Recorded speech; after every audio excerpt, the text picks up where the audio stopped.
تکبر عقل کو کم کرتا ہے۔ ایسی چیزوں سے پرہیز کریں جن کے لیے آپ کو بعد میں معافی مانگنی پڑے۔ زیادہ سونے کے لیے کم کھائیں۔ حسد کرنے والا انسان سب سے زیادہ ناخوش ہوتا ہے۔ اپنے بیٹے کی تربیت کریں جب وہ چھوٹا ہو، جب بڑا ہو جائے تو اسے اپنا دوست بنائیں۔ بھول جانا علم کی وبا ہے۔ یہاں تک کہ اگر دوست شہد ہے تو پھر بھی کھانے سے گریز کریں۔ درخت ایک بیج سے شروع ہوتا ہے۔ خواہش غریب آدمی کو امیر نہیں بناتی۔ جس کے سر میں زخم ہے وہ اسے محسوس کرتا رہتا ہے۔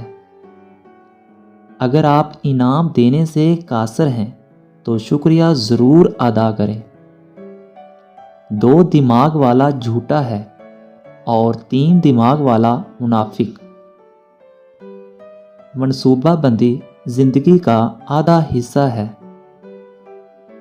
خاموشی منظوری کی علامت ہے۔ کل قریب ہے اگر تم صبر کرو۔ خاموشی کا پھل سکون ہے۔ بزدلی کا پھل نہ فائدہ دیتا ہے نہ نقصان۔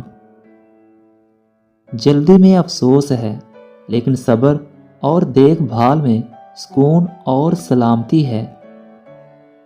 جھوٹ 1 گھنٹہ رہتا ہے، سچ ہمیشہ رہتا ہے۔ جو شخص سب سے بڑی چیز کی خواہش رکھتا ہے اسے راتوں کو جاگنا پڑے گا۔